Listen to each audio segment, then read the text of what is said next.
Ladies and gentlemen, welcome back to Bulletproof Mindset, Scotland's #1 health, fitness and entertainment podcast. So today we welcome Dan Kinland to the show. This is a good friend of ours. He's been a big supporter of the show since day one, but it was good to hear Dan's story and get into how he became a personal trainer, some of the struggles that he's dealt with and how he overcame them. And of course, we talk about him becoming a new father and how he's managing all of this while running a personal training business. Now, if you're looking to work with Dan, his details are going to be below. He is a personal trainer from New Age at Coatbridge, so you can work with him one-to-one. The link to his information is going to be in the description below. Now, in particular, if you're looking to become a better athlete, specifically in amateur football or even boxing, Dan is the man, no pun intended there. Now look, real quick before we get into the show, if you're new around here, then the best way you can support us is by leaving a little review on Apple Podcasts and Spotify. It's completely free to do so. And if you're watching on YouTube, hit the like button and leave a little comment below this video if you want to see more. But without further ado, let's get into today's episode. You're a big caffeine guy, aren't you? You like a big caffeine. Yeah, so he's been giving me shit the last couple of weeks. Been sending me Andy Elliott videos. For some reason, right, he's just turned into this. What do you mean turned into this? I mean, you never used to have the big ones all the time. It's because there's £2.35. It's because it's £2.35. Podcast must be doing well. Fuck, I didn't even know that, by the way. That's even worse. It's because it's a wee shop up there. You don't get them in. I was just like, all right, sound. To be fair, I've only bought them for the last guest episode, so it's a special occasion, mate. So I'm doing that for you. I'll get so I'm hyped up. But so, how long have you been a PT for? Just went 4 years. 4 years, cool. I started the turn of the year 2020. Good. Is that right before COVID or? Right before COVID. So class time to get in it. Well, it actually was. So I've spoke about this before, and I've told loads of my clients. I loved lockdown. It was the best. It was the best thing for me at the time. So I was the turn of the year 2020. I just kind of went through a wee rough patch, and I was just in a rut. And I was like, there's something just kind of. What were you doing before it, work-wise? So I was a lorry driver. Oh, were you? Aye, so I was a lorry driver for 7 years. Aye, just done that for when you left school? So or college or whatever, I went to uni, so I had aspirations to being a PE teacher, and started doing a course at uni where if I'd done that, then I'd done my postgrad in teaching, I'd have enough credits. Course got changed after a year. The credits then left, so I couldn't be a qualified PE teacher. Kind of seen the degree out for 3 years. Then after that, so it was a degree in sports management essentially. So it was just a bullshit degree. Then when the goalpost get moved, I was like, well, I'll just kind of see it out. I'll get my bachelor's. It's easy enough. Tried to do my honours year, and I just kept on getting my question rejected. I wanted to do something to do with creatine. I was like, I want to take it back. Practical. What does that mean? Is that for your a dissertation or? Is it for that? Right. For my dissertation, my proposal for what I wanted to do it on kept getting rejected. It got rejected 4 or 5 times, and I wanted to do a study on creatine or whatever, something because I was just started getting into the gym at the time. That's class. And it kept getting knocked back. No, it needs to be more businessy. I'm like, well, this is a big business. That's one of the biggest supplements. Sports supplements, blah blah. Anyway, I reworded it 4 or 5 times. It kept getting knocked back, and it was a week before the deadline. And I just kind of said to my parents, I'm not sure if this is for me. It's really getting on top of me. Mum and Dad were dead supportive. Listen, if it was not for you, just. Oh, were they? Yeah, class. That's good. My mum and Dad have been brilliant that way, in terms of they've always supported us and what we've done. And you close with them? Aye, super close. Really close. Good. So I just. Be nervous about telling them. I can only imagine being so genuinely, my mum and Dad couldn't have been any better. My dad he's so understanding with everything in life, and he's like, listen, if it's causing you worries, don't. It's just don't do it. It's there's no point. This is unheard of. I know it, because I've got mates who dropped out of uni and didn't tell their parents until they landed a job a year and a half later. They were just blagging it the whole time because they were so scared of I don't know what it is, because at the end of the day, it's never as bad as what you think in your head. But that's good. Thinking I can't remember it every emotion, but there would have been some sort of apprehension. I had a really close relationship with one of my seminar leaders, who's now sadly passed away, but he was from Motherwell. Right. And I had a really good relationship with him, and I can remember being nervous going in and saying to him like, listen, Keith, like, this isn't for me, I'm not moving forward. And similar with my dad, just kind of, and I actually broke down when I was telling my dad, like, because it was like the stress had just got to me that much, and like was in tears, so like that probably heightened it. And my dad's like, listen, it's really not that important. It's not worth it. It's like, chill out. And he's like, listen, look, you go and do what you need to do tomorrow, then I'll sort out a round of golf for us on Friday.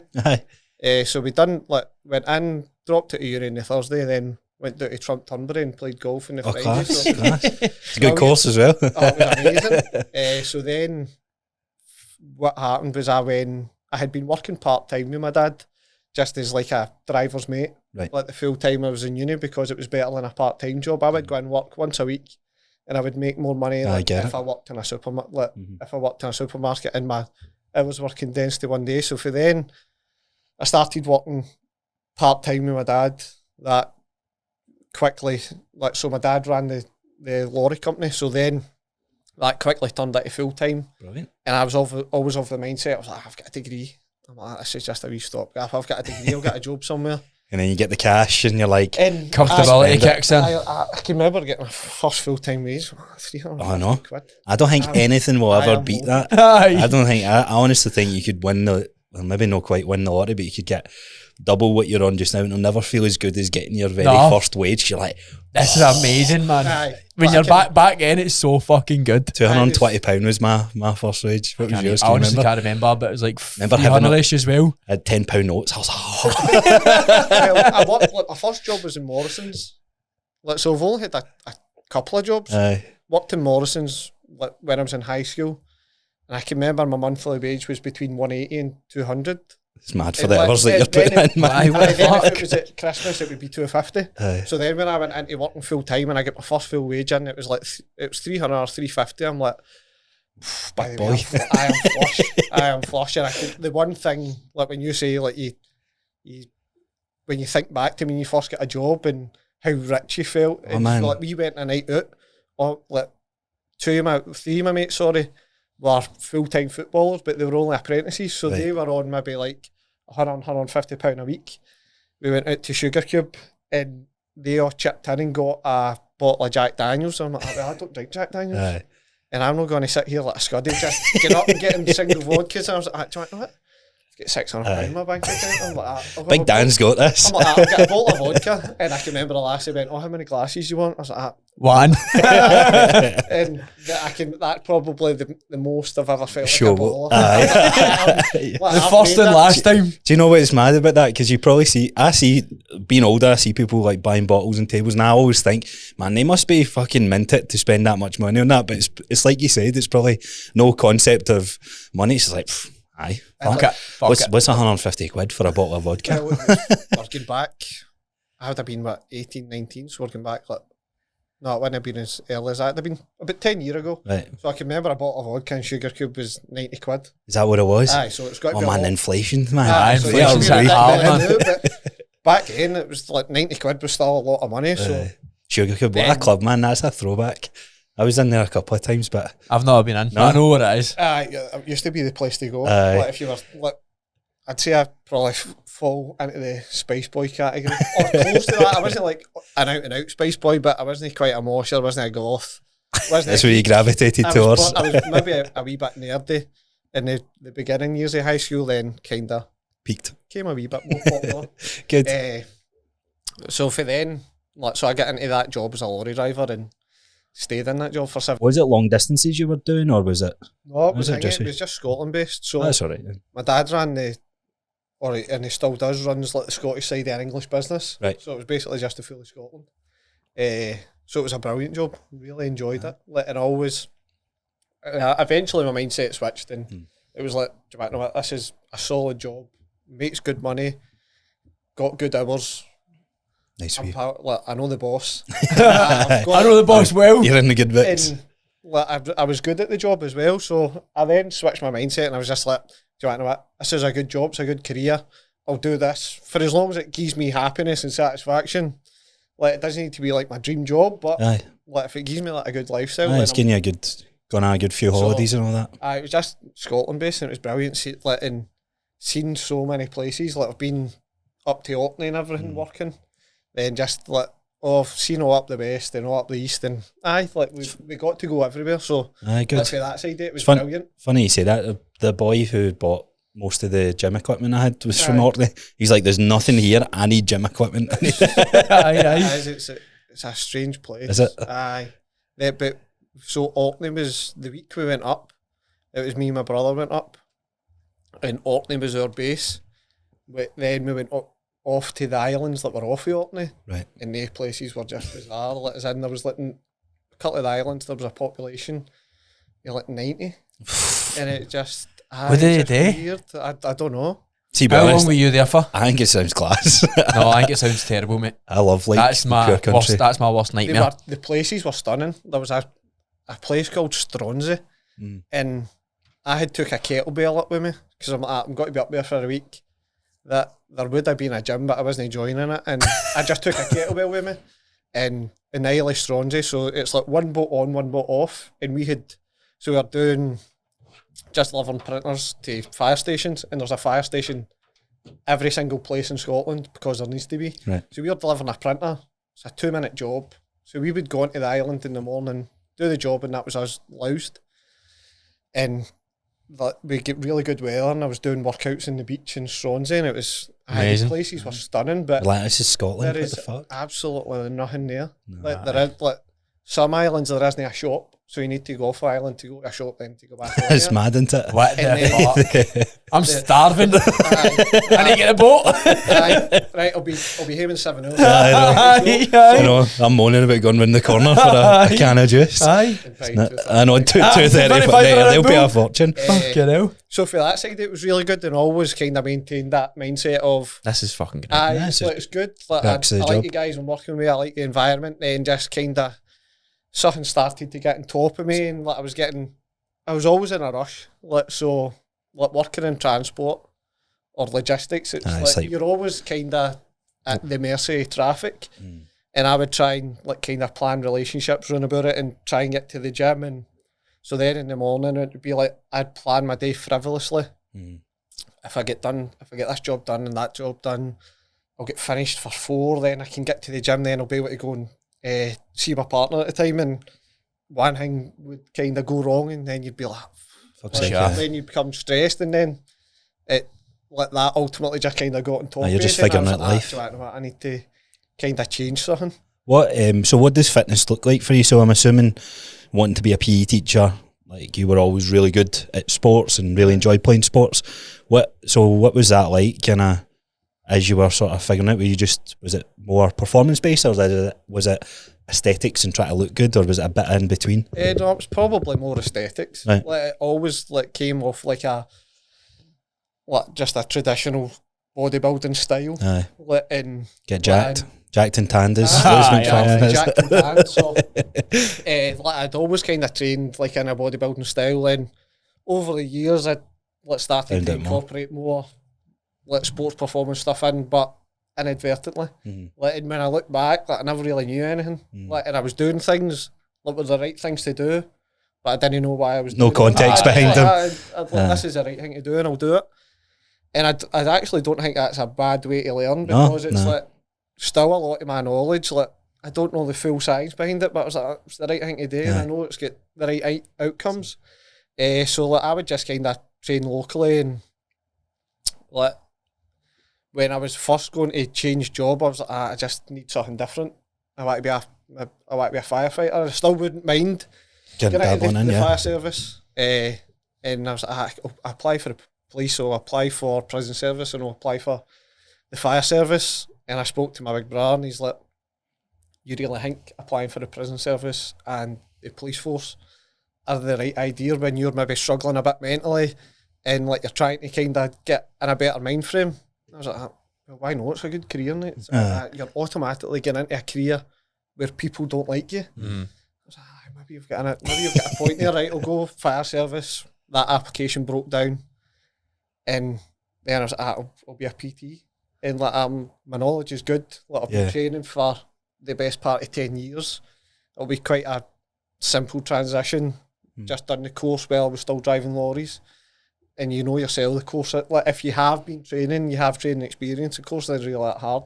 Yeah, mate, it nearly sends you away from wanting to be a PT. You're like, nah, this isn't worth it. Waiting on the results back in that takes months. Well, to be fair, I done it with a company called Pegasus in Glasgow. I've heard of them, aye. And they were brilliant. The guy, Sean, runs it. He was fantastic with me, aye. And I done it blended learning, so which was just done it in your own time, and I had like a lot of that base knowledge, and like I bumped into some people. Like, so what I would do is I would do my learning coursework, email it over. He'd okay it. He's like, all right, I need you to do a test, so I need you to come into the Village Gym in Glasgow. So I would then go in, do a test. I think there's 3 or 4 tests you do in that course. I can't even remember actually. It's a good question. It's probably about 4, isn't it? Aye, so done that, and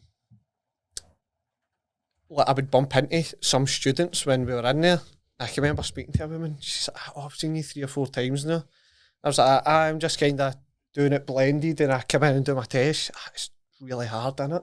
I was like, and with it, like being, you don't want to be high. You're like, aye. Bits and bobs are tough. I was like, I've really found the anatomy quite tough because I'd never done biology or anything. It's just these supersets. I can't really wrap my head around about them.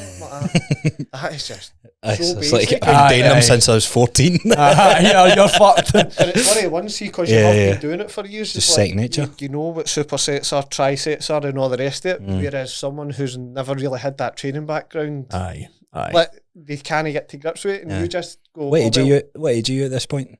When I was doing it, so 2020, I would have been 29. Aye, so you're kind of similar age to me. Even I think when I was doing mine, I was jumping the calls. There's a ton of like young people, and I was like, man, I'm an old bastard here. I was like, these are all fresh out of college, school, and all that. I was one of the youngest there, to be fair. Were you? Aye, I went to a thing in Edinburgh for the actual final course thing, and I was like, what the? I did not expect it to be this demographic. I'm like, what's happening here, man? That woman, like I'd said, like, couldn't get a grip of the supersets. Like she was maybe in her 40s, right? And she was just kind of doing it like it's maybe like a community centre thing. And I was like, just kind of, it does open your eyes and kind of gives you like a wee bit of reassurance, like you know what you're talking about, like despite like just a wee bit of outside validation. A bit of self-doubt. You've got a bit of self-doubt because you're like, everybody must know exactly what they're doing. And you build the course up to be a lot more than what it is, and you automatically see a PT and you go, well, when I wasn't a PT, I would look at a PT. I held them up in this pedestal. They must really know what they're talking about. But the true, the true experience comes when you start getting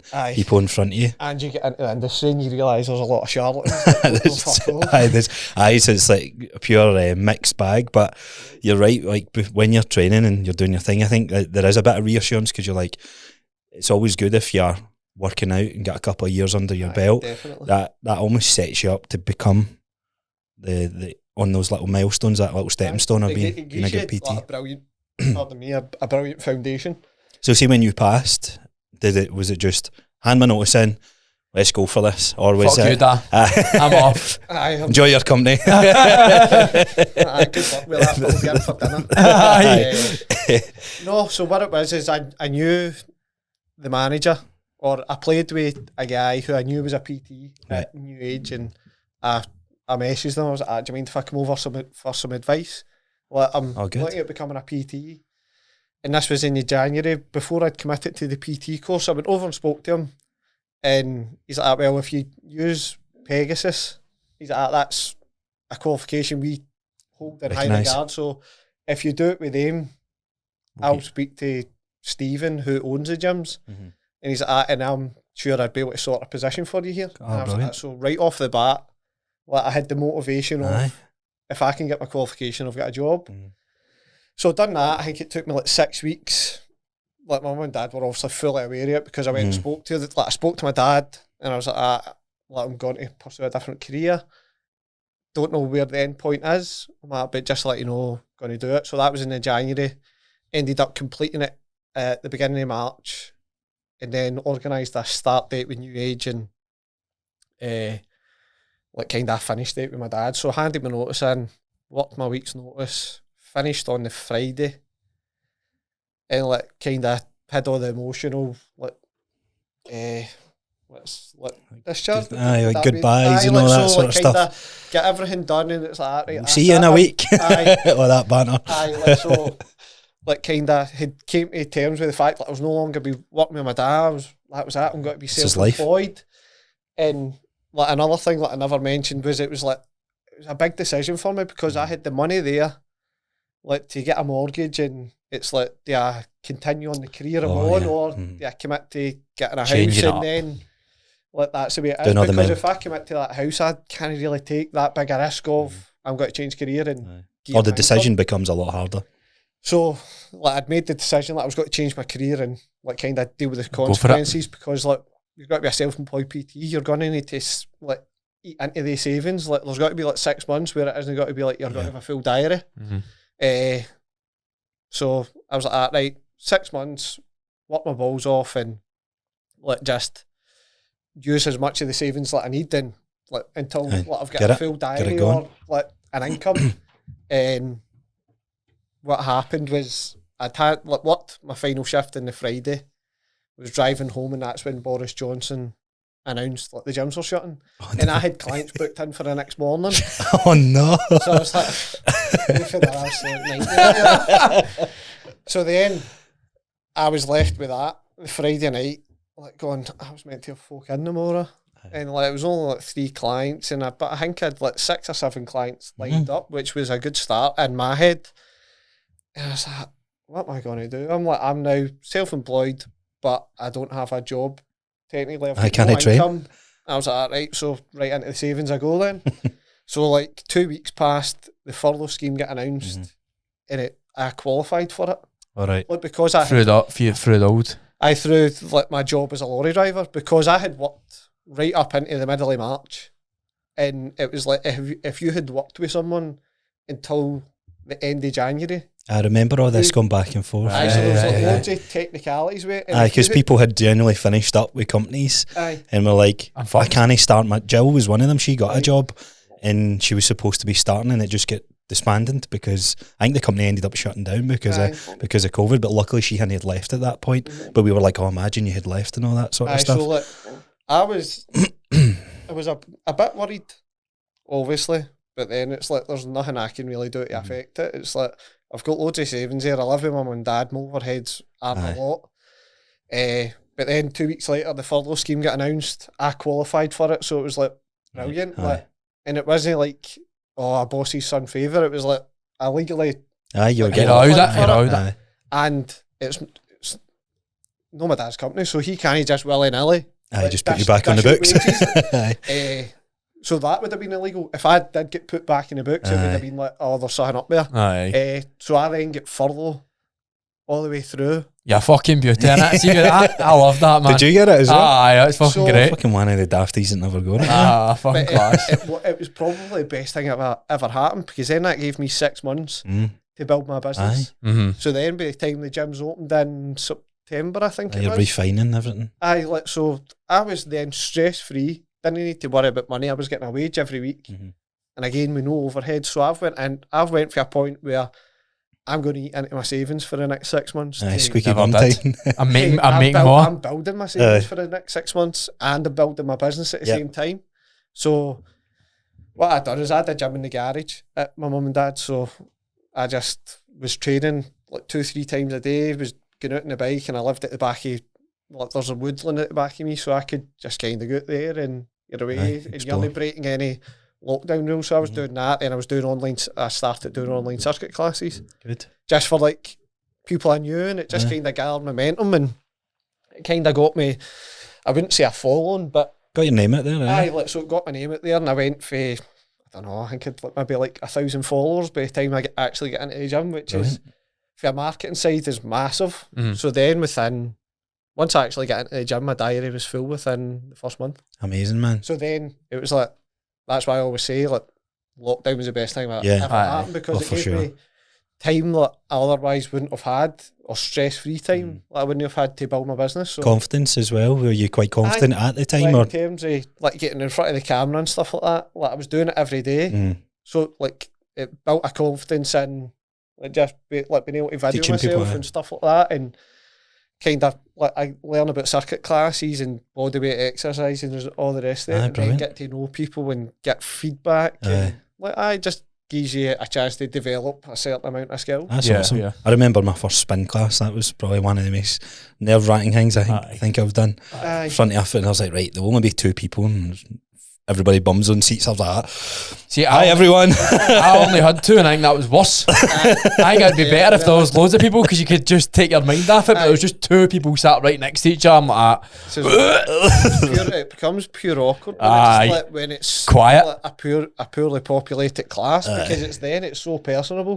See, the thing And they it's used to do in gym, like a 1-to-1 session and spin. Aye. Gym 24, they used to put the PT's name, so when the new PT came in, they put the name on. I was like, don't know who that is. Aye. I'm not going to that class. Or they'd be a couple of regulars, like, oh, fuck it, I'll just turn up. But you find that happens, and like, so the good thing I took into the gym was, like, see, because I've been doing the circuit classes so often, like I had a chance to kind of refine the language that I used and stuff like that, and how to just kind of spout shite basically during the circuit class. It like keeps people going and explaining exercises whilst doing them. So then when like you could do classes again in the gym, I was like, well, this is my bread and butter. This is literally what I've been doing for the last 6 months. And I felt like I was quite good at them. Like they were, like at the time, they were always fully booked because it was like a booking system, and there was only a certain amount of people you could have in the studio because of social distancing rules.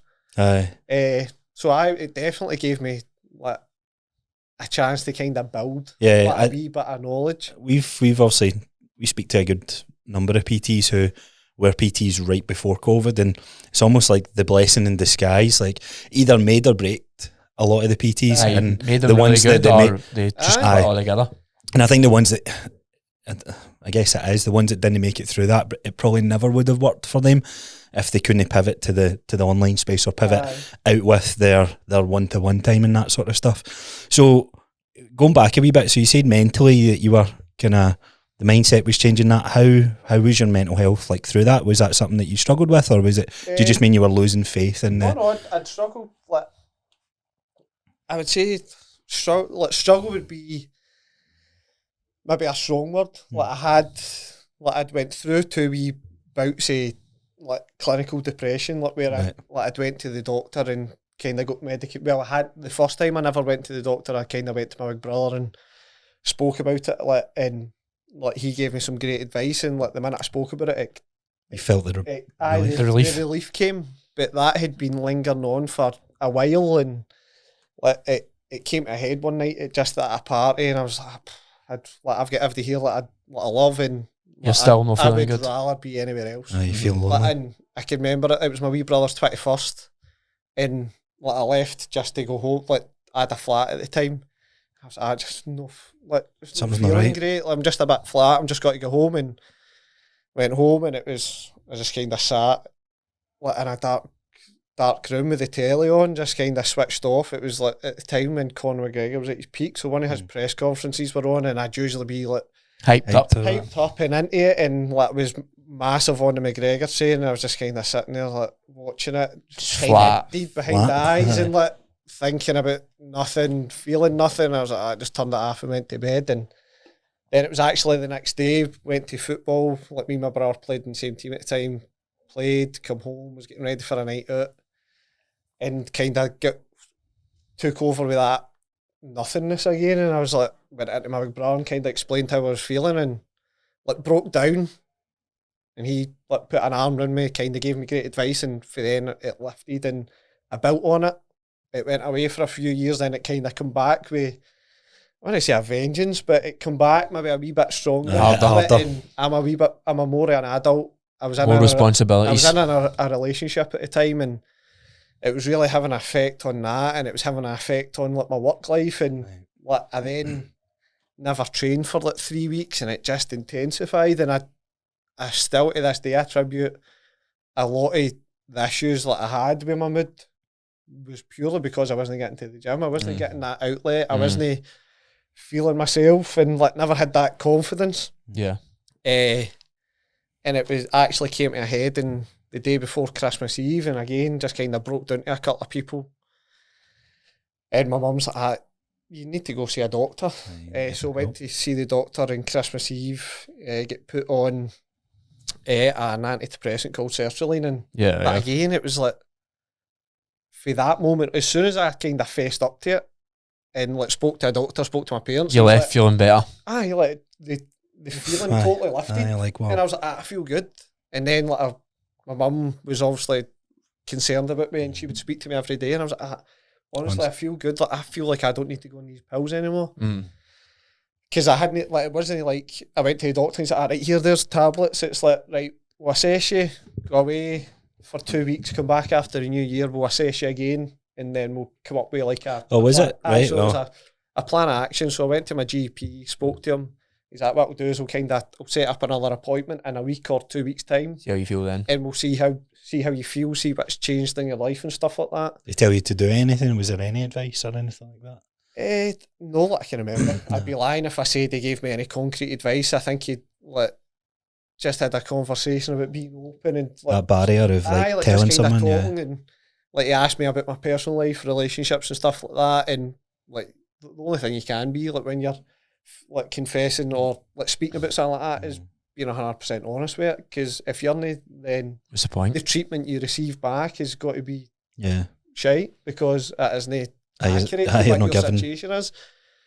So done that and like come out my relationship and went back and spoke to him, and I was like I'm sad, but I feel like better mentally because I'm now speaking about my feelings and everything. He's like, well, I think these antidepressants will definitely help.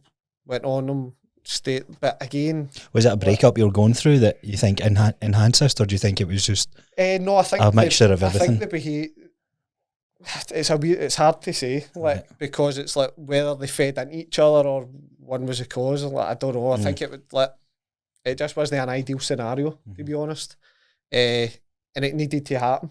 Like it definitely needed to happen. So whether it was the cause or the effect, I think you could be here talking about it. Back and forth. It's happened. The fact it's happened. And, it happened, and I dealt with it better, and because I was more open with how I was feeling, and spoke to several different people, and just kind of like it was. Don't get me wrong, it was a tough experience, but it kind of made me. Yeah. And then went on the antidepressants, and I never felt like I don't know how you're meant to feel on them, but it wasn't like, oh, I need my pill, I'm going to take your pill, and like, oh, that's me, I'm happy again. It was like I felt like I'd reached a point mentally just by talking about it for that intense 2 weeks.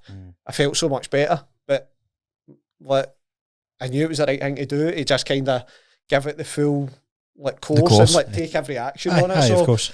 I done it, and I think I was on them for the way it started is I think I was on maybe 2 pills a day, then that goes down to 1 pill a day, then it goes to a pill every other day, and you gradually wean off. Right. It doesn't always work like that, but with me, because I'd felt such a relief for just talking about it, I felt I was open to the treatment, and I felt great straight away. What age were you at this point? Is this before or after 18? So this is when I was 29, 2020. Right, so the exact time. So it was just going into 2020. Right. I think it was second week in January or something I started. Right. It's funny, it sounds like both you guys PT saved it. PT was a turning point. Aye. But I think it came for a lot of introspection, just kind of looking in and seeing where the issues lay. And it was like, oh, was it my relationship? Was it my job? And I think it was just kind of a cocktail of things.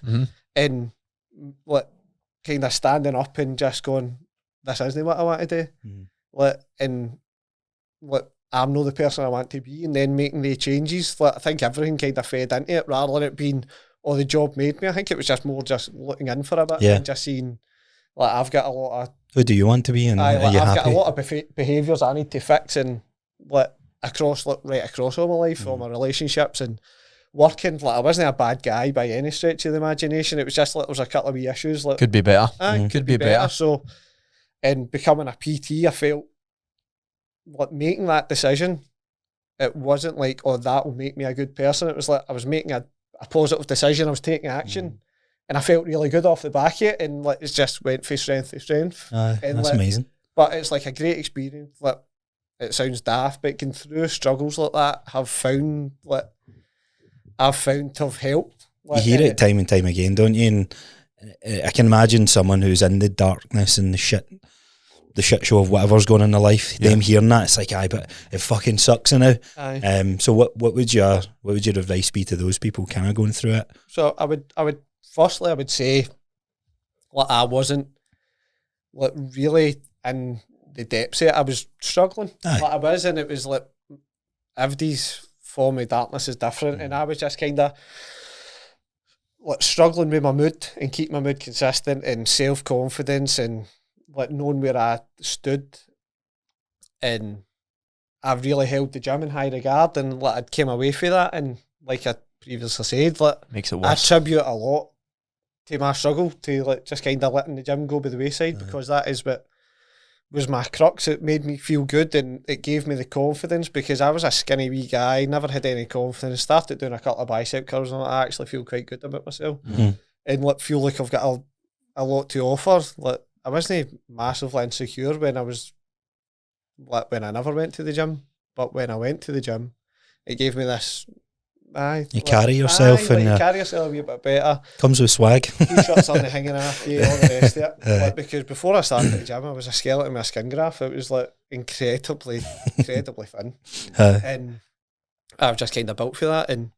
But my advice in terms of if you're going through like tough times is obviously easy to say, is just like, speak to it. Like, find a confidant, whether that's somebody you know or like a doctor. It's just like, for me, just kind of admitting it definitely helped.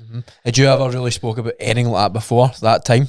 So only to my brother. Like, is that the only person you confided in? Like my big brother would be my first protocol. Like, I can always speak to my parents, but my first protocol would always be my big brother. Like, he's been like my idol, like my full life. Like, and part of me, that's no slant on my wee brother, but as his big brother, I'm meant to be the role it's like, model for him. My big brother's a role model for me, and my wee brother's a wee bit more mental than the both is. So it's always the last child, isn't it? Poor Edward's he's a character. And I was like, maybe don't think he'll get the solid emotional advice like I need. Now, like, he's a man, and like I could fall on him, but at the time, I think you better shut your very gafty. very first time I spoke to my big brother, I was like 24, 25, so I was still a wee guy, and he was a man. So like, I'd always like speak to my big brother about emotions and stuff like that. I've never really been like kind of toxically masculine in that sense. Like, I've never really. That was going to be a question I had for you. Was there any, like, did you feel any guilt or shame in any of this, or like, or is that always you've been kind of raised? Like, so it kind of comes from my mum and dad. Like, that's good. You talk to each other. And my dad, like my mum and dad, have always been like incredibly supportive, and my dad's big on like unconditional positive reinforcement, like, and where that is, if you do something bad, it's like, just look for the good in it. It's like, and like so he was my football coach growing up, and he would always encourage us, like, as daft as it is, he would encourage us to try things. If it doesn't come off, what's happening? If it does come off, think how good that would be. So it's like, comes from that point of view, where my dad would always encourage us to do whatever we wanted. If we wanted to go into ballet dancing, he would have been all for it. Like, it's like, no matter what, doesn't matter. Just go for it. I like that. So like, for an emotional side of things, like, I've never been like, oh, I can't really speak about that. But again, it comes from upbringing, like, sharing a house with a supportive mum and dad and two brothers. I think you need to be a wee bit emotionally aware. Like, as much as you're not aware of it, like, when you're a wee guy, you need to take your brother's emotions into consideration, whether that's like, it's like, it comes down to like basic decisions like sharing toys, playing computer games with them. It's like, you don't realise it at the time, but it's kind of teaching you life lessons, emotional intelligence, and like the fact like you need to take other people's emotions into consideration. So like, when it came to speaking about it, it's like, it's just getting over that speed bump of talking about it, and then you're fine. The first time you do it is always the hardest, especially if you're not used to it. Like, a lot of guys struggle with that, speaking about anything like that. Like, that deepness is like, they're like, oh, it's not even the shame or guilt. Sometimes it's just like, I don't really know. You're no like I don't really know. you're no educated in Aye. how you're meant to talk about it. I feel sad, but I don't know anything else apart from that one feeling. But it's no sad, it's this or that or that. And it's like being able to kind of pinpoint it. Where does that emotion come from? Or it's Aye, because of that. And so if you say to somebody, "Oh, I'm just sad," they're like, "Oh, just feel a bit better then." But if you can actually portray how you're feeling, the other person can go, "I can get a home with that. I can listen." Yeah. But a lot of guys, well, there's obviously women out there especially, but they can't say exactly how they feel, and that's why it stays so bottled up.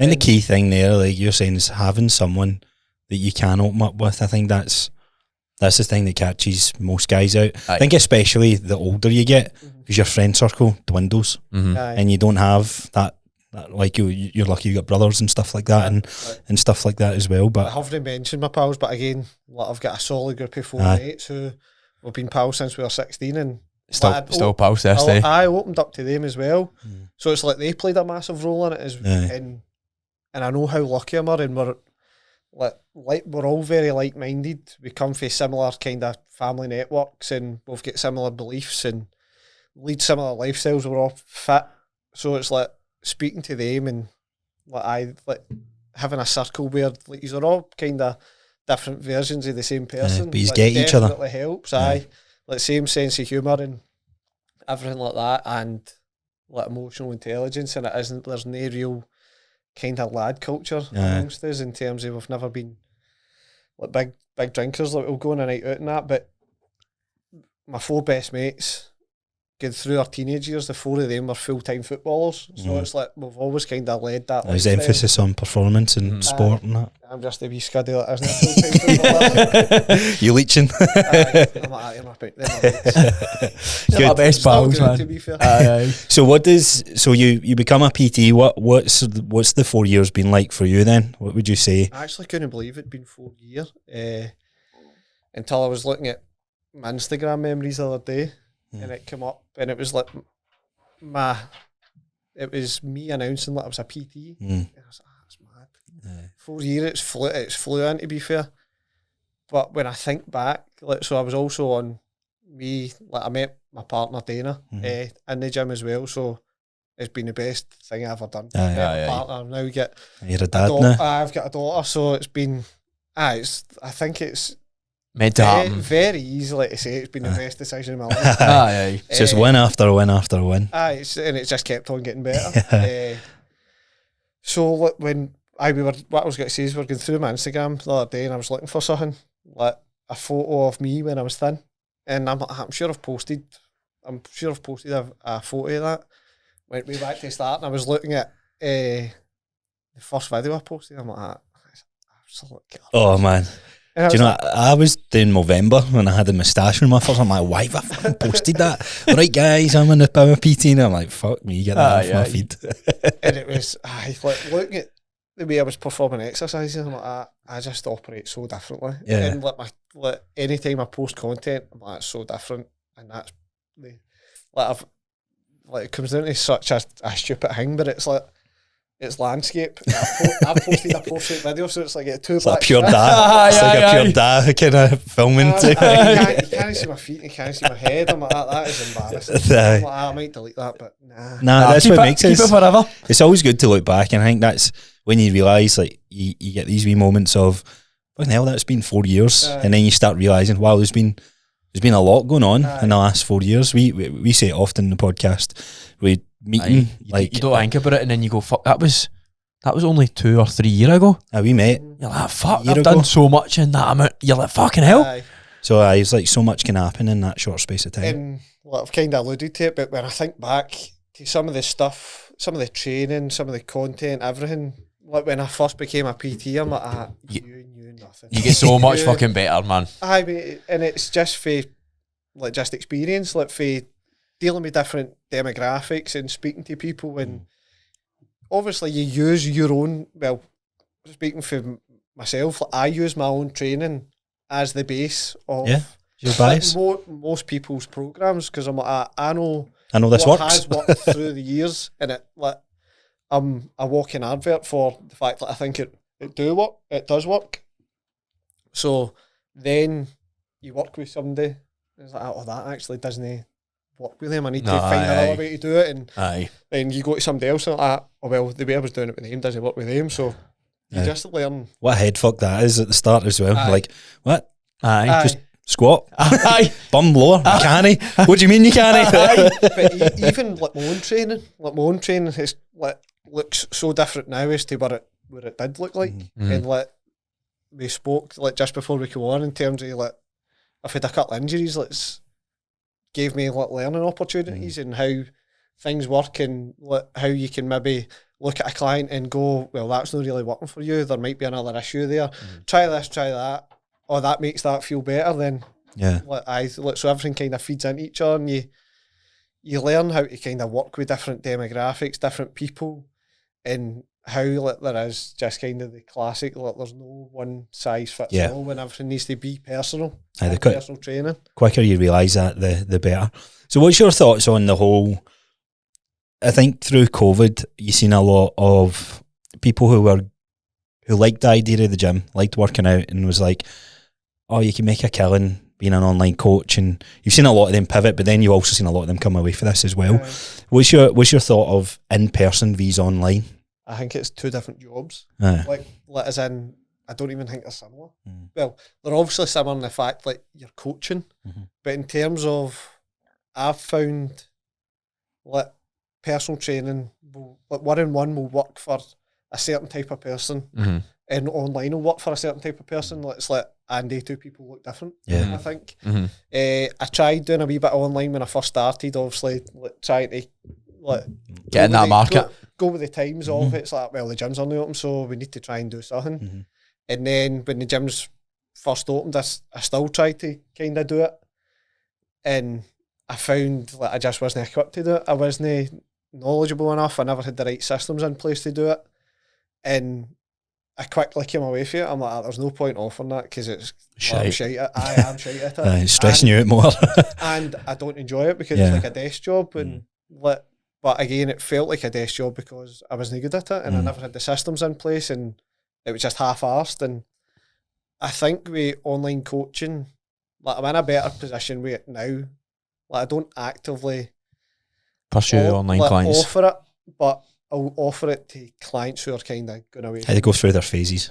So like a client who, like mainly, I think I've got 5 or 6 online clients, and it's been either people I know or clients who have had to move away for one reason or another, and like I find that transition's a lot easier. Oh, it's so much smoother because you don't need to build that personal relationship. You've got a personal relationship, and it can just be purely business. For the sense of, you don't need to try and get to know them. You know them well, they know you well. If they ever need you, you already know who they are. You already know how they're struggling. And it's like you don't need to. Are they lying about their life? Are they actually like that? And you don't need to get to know them as like a person and what they're like and what their character is. And like it's through messages, you don't know. If you don't know them well, you're like, are they talking shit? And like even if like you to do video calls or something, like it's easy to put a mask on for 5-10 minutes and just kind of pretend to be. Like, honestly, I have been counting my calories and I have been training, and then you start second guessing like, what am I going to do with this person? It's not even that. You spend an hour with a client, and it's like, oh, how's things at the start? Yeah, things are good, and you're halfway into a set, or you're halfway into the training session with them, they're no good. And they're just talking. They're just like, oh man, work's been really shit. It's all right. It's like, I've been up a wee bit. It's like, oh, so your sleep's no good. And then it's just all these wee things that as a human beings we don't want to. It's like you said, you don't want to like.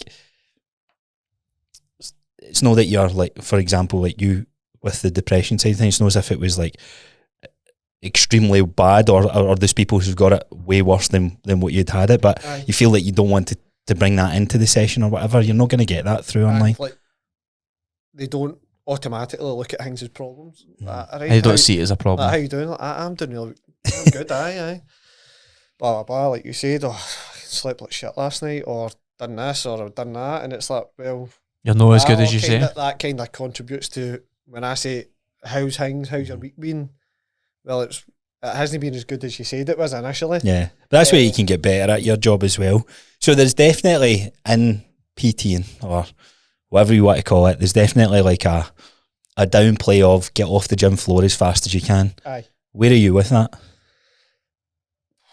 I like the gym floor, like in terms of Just life. like, just the dynamic of it. Like what I did find when I first got into the gym space was like I found it was such an uplifting environment. Like in terms of other workplaces, like you're going to a place where everybody, whether it's a client or just a member, is like they're going there for a reason. It's a buzz, isn't it? They try and get better. So there's a better, like there's music, and sometimes it's It's the same Shite playlist. music. like the novelty when you first start of there being music all the time and everything. It's like it's This is really so good. good. Thing like that. You listen to this stuff 100 times. I forget about that. Remember Gym 24? But it's like everybody's like trying to make a positive change, so it's a dead positive environment, and I found that had a great impact on like mental health and stuff like that. Even just kind of getting in there, and like I try and like speak to as many people as possible in the gym, like even if it's just a hello, and it like, but it's like just trying to like kind of encourage people to just like be quite relaxed, like and enjoy the environment for what it is, which is really good and uplifting. But that like I've like online PT, if your client's doing well and they're doing everything that you're asking them to do, I think you kind of get a good feeling off it, and it's like this is good, it's satisfying, Ticking the boxes. You've got them kind of logging their exercises, logging their weight, and whatever system They're on the ball. whatever system you use, it brings up a wee graph, and it's like, oh, their weight's went like that, and it's like that. You feel good. We've all got a handful of those clients. Aye, but then if someone isn't doing it, all it turns into is quite a monotonous. Chasing a rabbit. It's with like you're telling them off every week, and it's like, oh, don't do that. You're really meant to eat less calories, and you're meant to do your gym sessions, and You're trying to word the conversation differently like, from week it to feels week. like you're just kind of getting them into trouble every week. So it's like I really feel like we online, like someone needs to be like fully like kind of committed to it, and like they do everything right, and it makes your job easier and it gives you that job satisfaction. Whereas personal training, if someone isn't doing all the things like you're asking them to do, you've got an hour where you can kind of discuss them and you can get deeper into the problems. Like you maybe don't have the luxury of with online coaching because it will take longer to like kind of set up calls, and then you don't have any way of monitoring them. It's like, oh well, this movement doesn't feel too great. It's like, right, send me a video. Right, next time I'm doing it, I'll send you it. Then it's like they forget about that. You forget about it. Aye. Like, You can't keep everything in here all the time like that. Like, it isn't always just a client issue. It's No, like, I know. it becomes like a two-way street where it's like you forget about things, they forget about things, and like I find it quite hard to develop it. And so like I've also like struggled to enjoy it as much. Like so like, that's why I don't do it as much. And with one-on-one PT, it's like you get a better like grip for the client. You get to know them, like personal life, how they move, and you can get that. You build a bond, and it becomes enjoyable. Whether that gyms like, and this is where might be a wee bit controversial, but like every session doesn't need to be the best session in the world. And some like I'd imagine you will be the same. There'll be some sessions you come in and like the gym session's actually shite, but he's got a really good chat. You You do 2 exercises and you're like, hey, look, you needed that. Aye. You needed that more. off each other. It turns into almost like a therapy session, and like you're talking about your like struggles, Sharing your experience, try and relate to them and make them feel better and pick them up, and you go, fucking hell, I've got 10 minutes left. We've done 2 sessions of that. Right, let's go. And you feel bad. You're like, right, let's do supersets. I'm like, so who are you going to now? I've tried to hang. I've tried like when I first started. I was The quite balance is the quite balance. bad for that. Of like, right, this is your plan. Right, we've got 10 minutes left. What we've got to do? Like, they need to get value for money. Like that, right? You feel guilty, don't you? You feel so I'll guilty. Batter them. I'm throwing a circuit or supersets that aren't in your plan, but it'll make you feel good. That's what I'm telling myself, and it's like you aren't getting privy to that information. But as long as you leave feeling satisfied, but the more I've been in it and the more I've kind of dealt with it, it's like there will be sessions like that, and you don't need to throw in an ab circuit or burpees or anything like that at the end to feel like somebody's get value for money, because ultimately, if they leave feeling better, whether that's mentally or physically, it's like you've done your job in some aspects. That's insecurity in us all, isn't it? That comes from us rather than them, because they wouldn't. I don't think they would care less whether you do a 5 superset fucking triple drops. They would rather know. And like something I've kind of struggled with, and like the kind of the imposter syndrome side of things is, let's say you've you've set out your plan for your client, and you get through the session, and there's maybe 5 minutes left. It's like, right, just call it a day. You've done your session. It's done. like you've gave them value for money, and you have that 5 minutes left. Like, I need to do. Needs to be the with it. whole hour. Aye, like, it needs to be like right up to 60 minutes. Like, it doesn't need to. And, like, I'm quite bad for falling into that trap, and I've get better since. Like, I've had like my daughter Alice and stuff like that. It's like my time's more precious, and it's like, you know, that's the cut off. That's it. aye, and like it's kind of put some stuff into like perspective for us, and it's like time is that a commodity? Is that the right word? I think so. Like, Aye. Well, don't ask us. Don't ask me. so it's like it's more important. Like, it's more important now to like just kind of focus on The good, the quality. aye, like quality time is better than just like right up to 60 minutes. We've got an hour of doing whatever, or we might add that and might add that. And That's what I mean saying. Like, it's rare that you get the question, but it does come up, and it's like, how long is the sessions? And that's it. You can't sort of get up to an hour. Sometimes we don't need the whole hour. Sometimes we'll be doing the exercises for the first 20-30 minutes, and then we'll be talking about some other things, going over demonstrations or whatever it is. But so what does life look like now, being a dad and balancing the art of self-employed, your own sort of personal training? What does that look like? And training yourself as well. Aye, so it's been, so it kind of, the landscape, everything kind of shifted when Dana, my girlfriend, went off on maternity leave. So we obviously worked in the same gym, and like, that's all we had ever known. So like, I met Dana in the gym and kind of got to know her, and then we started seeing each other, and like, so when your training started getting more intense, you're like, oh, I kind of fancy this girl in the gym. I'm going to need to do this something different. it was something like that. So we then, like, just all of a sudden, we done like we were doing like competition between PTs. Then after that, we just started kind of naturally training each other. Training styles were quite similar, and through that, just bonded. And like, I ended up just kind of like getting feelings for her. I'm like, I think she's my best pal. I think I love her also. And then it just kind of went for there, and we went out a couple of times, and the first couple of times I was like, I'm not sure if this is a date or we're just pals. Just best for pals. I'm like that, Was it aye? I know, genuinely aye. So Was that on your side or her side? Just your side? well, we've spoke about it now, and like, no, she's like, obviously it was like dates, and I was like, no, You never made that clear. You're pure paranoid. I was like, I 100%, like, because I don't think like I plucked up the courage until maybe like 3 dates in to kind of do anything sort of romantic and kiss her. Aye. And the first 2 dates, I was like, full time, I'm like, oh, like, I love her, but I think we're just best pals. What happens if she rejects me or no? We work in the same place. I'm like, I can't. You work. can't, You're you can't either- go back in there if she There rejects you. There is such a big risk here. I'm You're like if I'm- all in or it's game over. if I'm like, we got on so well, and we kind of get a laugh, and there was nothing ever really that flirtatious. It was like, or not overly flirtatious. It's Where just it was like banter. pure like slapstick. Like You wouldn't slap my ass on that. Aye, Kind of Jimmy you in? similar to my so there was like nothing like pure outrageously romantic. It was like, we just got on really well here, and like, we're bonding over loads of things, and just kind of like being really open with each other. And I'm like, I think like she is our best pal, but like Why I go say, to the next I stage? proper fancy her, and I'm like, oh, but I can't ruin it. Anyway, fast forward, I plucked up the courage. The feelings were mutual, and from then on, it's just kind of snowballed. Go better and Clearly, better and as better. we now have a child. Aye, that's amazing.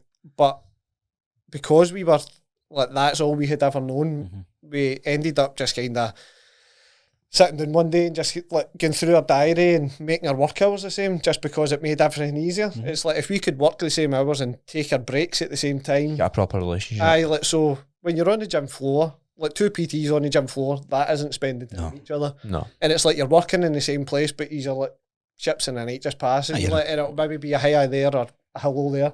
And it's like, like, people go, that must be dead intense. No, because I spend the vast majority of the day Working.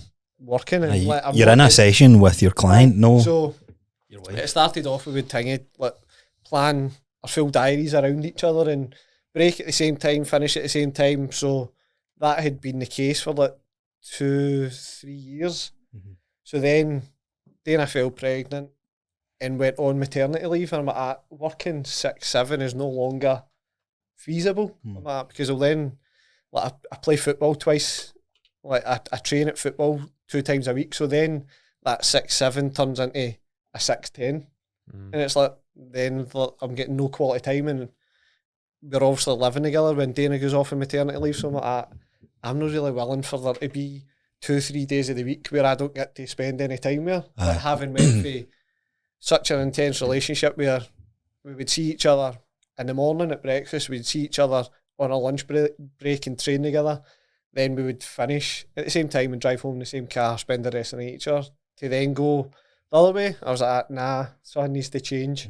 When Dana was going off maternity leave as well, I'm like, I'm going to manipulate my diary to try and accommodate as much of your clients as possible, so I'm still bringing the money in for us and our family, without losing like your clients and all your hard work over the years, because she's been a PT far longer than me, like she likes to remind me. Every day. She's the OG and she knows more, which I wouldn't disagree with, to be fair. Bend your knees a wee bit more. So what I then shifted to 45-minute sessions to then accommodate for having a larger client people. list, and to be fair, it's been the best decision I've ever made. I've never been so in control of my diary, and I went to just working half days. So that would be 3 early rises and 2 late finishes, and it just works perfectly. Good. And it worked really good through maternity leave. Got to spend a lot of time with her and like enjoy the pregnancy together. And then Alice was born, and it became even more imperative for me to like get that work-life balance sorted, because I want to spend as much time with my baby daughter as possible. So I've got a great work-life balance. Good. And I've had that like a few like cheeky comments like, oh, you're just a part-timer. I was like, well, luckily I'm the boss. I can make it work.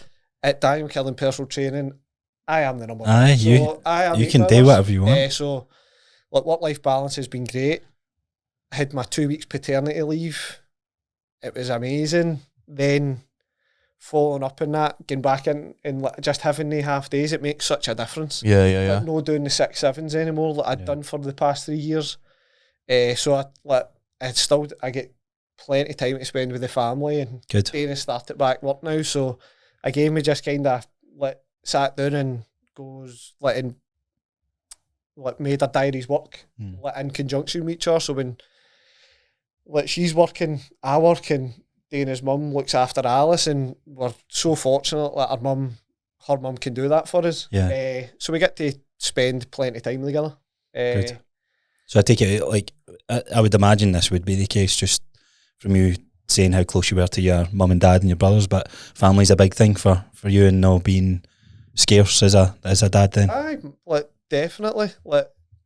The biggest compliment I could pay to my dad is, and I have done, is my aim of being a dad is to try and emulate what he done for us. Like, he gave us a great lifestyle, worked his nuts off, and we had everything we could have ever wished for growing up, emotional support and materialistic things. Like, if we wanted it, we got it. And now when you speak to him as an adult, it's like, it wasn't because he was super flush with cash. It was like he done what had to be done. He worked weekends and he get credit cards, and he took out loans to give us the dream holidays, to give us everything we needed. And that's all I want to do for Alice. And how that looks moving forward, we don't really know. In terms of what the bigger picture is it sustainable to be a PT? And I get through emotions, peaks and troughs, or no peaks and troughs, but thinking, spells of going, I'm like, why no? I'm like, why is a PT is just a job? In terms of why can I not do it for the full time? And it's then you go back and it's the other way, and it's like, oh well, it's I need to do this. It's like you're essentially a salesman in the sense of you need to just constantly have custom. You need to always have a client list, and people will come and go, and you then need to fill that. And it's like, is a steady income better? And I think it's just down to personal preference. But moving forward with the future, I'd love to have a gym. Like if you gave me a $100,000 a new, I would just kind of create my own wee box. Like, you get a Stairmaster, mate. That's all you get. Fucking these days is so expensive. That's the thing. It's like, it's such a big risk. There is so much expense. Like, firsthand, like we opening this place, and it's like, in an ideal world, you just go, click your fingers, like, that's me. It's all about. Gym, and like what me and Dana had says, like, we would love to have a gym where Alice could be there, and like, not like just kind of be in the environment. We could train, she could see us, and we could kind of set that example for her. Because I think she'll be a beast. Like, you'll make it work. See if that's something there's a seed obviously planted in there, and you're already thinking. I think there's a reason you are successful PTs and you work really well together. I think you think of it and you're like, it's a big risk, it's a lot of money, but I never had the money, and somehow you make it work. You make it work. So that then kind of goes back to a similar decision I made 4 years ago, and it's like, you're prepared to take the risk. What is the risk for reward? And we'll kind of see down the road. We've got the names lined up, D Squared Fitness. I see that. So it's like, it might happen, it might not happen, but I would love it to happen. But then your work-life balance totally changes again. It'll shift. And you go for then, you aren't just a PT, but you're a business owner, gym owner. Your hours differ, but again, that's a decision for further down. Definitely. Well, there's tons of like box gyms that do the group model, especially with the type of training and that you do. So talking about the training, like, how did you find it? Would you class it as CrossFit? That the kind of like where you ended up getting to? Comes under hybrid, functional, very vague bracket of functional fitness. So it's just kind of like I'd say my style of training is just a bit of a blend. Like, it goes through periods where it is very like kind of CrossFitty, and it goes through times where it's like very athletic, and it goes through times where it's a bit bodybuilding based. And, like, I think, to be fair, I think everything comes off of like a bodybuilding base. Oh yeah. Like, I'm a big believer in that, and like even when like I'm training people who play sports and stuff, depending on what the sport is, like if you're coming having no gym experience, you need to do some sort of bodybuilding work to get that base level of strength before you can get to the athletic side of things. What you class in bodybuilding, just like actual lifting weights, basically. Just lifting weights, like maybe like sets, reps, shoulder press, bench press, lat pull down, pull ups, like everything like that before you can get to like more specific, like hyper athletic movements. Makes sense. So, for where your training's at just now, is there any goals in mind that you want to do? You just want to kind of keep at it. Like aesthetically. So just say that dad bod's looking, it's looking all right, man. It's looking all right. To be fair, like after Alice was born, like you're forced into her routine. Like all your spare time goes to her, and you're looking after her, and like you go on the back burner and eat like only when necessary. And I found like I get in incredible shape. Like it's in my I'm peeled. Like I get like genuinely I get so like I get fitter, my heart rate dropped, my body fat dropped, my weight dropped, just because there wasn't like any like free time to just go, I can sit down, I'll snack at that. And like you don't have any snacking time. It's like you're just looking after her, and or you're like when Dana was postpartum, it was like seeing if she needed anything, and like I just like that. I'm a big snacker, so like the urge to snack or the time to snack was taken away from me. And I was like, your mind's occupied in other things. I wasn't training a lot. I was maybe training like 3-4 times a week. Like when I was on paternity leave, it was really good weather, but I wasn't leaving Alice to go to the gym. I was like, if I leave for here, go a run, say I do a 5K or whatever, I'm out and in 30 minutes, and that's it, done. I've exercised. So I found like having Alice, it kind of forced you into that routine, and it's kind of went back the way a wee bit. Like you've kind of got that time back, you're snacking, you're doing this, that, and the next thing. But in terms of moving forward, like I was speaking to you before I come on, like I'm coming back for a quad here, so like I just kind of I need to prioritise training a wee bit more, and that's not prioritise training over like family time. Yeah, it's finding it's that just balance. Kind of Aye, finding what works. Just making sure I'm doing it. It's like, because I'd stopped training what I needed to train. Like, so like, kind of, I do a lot of hamstring, glute, hip flexor, like in groin work, just to kind of go in with the fact that I play football and it helps. And like I was building up my Nordics for a bit of time, and like that went in the back burner. Then that happens, and it's like, well, I kind of know why that's happened. It's because I haven't been doing all the maintenance work that I usually do. I haven't kind of been, like, whenever I have been training, it's just like, oh, I'll just make it up. Like, and rather kind of There's no programming still. Aye, there's no program. I'd go, what do I like doing? I like doing dumbbell lateral raises, so I'll do them, bench press, lat pull. I fall into your. I'll just do some sled push rather than doing, like, and I would always do RDLs, but I was doing hip thrusts, I was doing hip flexor raises, I was working on my Nordics. I was doing, what's that stretch called? Feet come together in, like, is it like Ned, frog pose? Is it no, frog pose is down the way. But it's the butterflies or something. That's it. So like butterfly raises and stuff like that to try and strengthen up my groins, and like Copenhagen's, like all these comprehensive great exercises, like would help me. I just kind of went away from doing all the nitty and gritty and just doing like basic stuff. And because I had been doing it for so long, like I never kind of realised the benefits until I go the other way and I get injured, and I'm like that. The body reminds you. The body will check exactly why that's happened. And so this is a good conversation to get into. So you trained a number of different, I guess, athletes, and you trained boxers, footballers. What else what other kind of sports have you ended up tapping into? Main ones. Trained Reagan, who's a boxer. Then I've just trained loads of footballers. So different there. Junior level. So I say footballers, but like guys who like their main hobby and their main like kind of like training drive is football. I don't think of golf. Golf as well, plays golf as well, and like they're all kind of similar but different. Yeah, so we done an episode recently, and it's fascinating that anyone that plays a sport, there definitely is a movement or a perception that, because I play this sport, I don't need to do any of that lifting weight shit. Aye. Is that what you're seeing in the space then as well?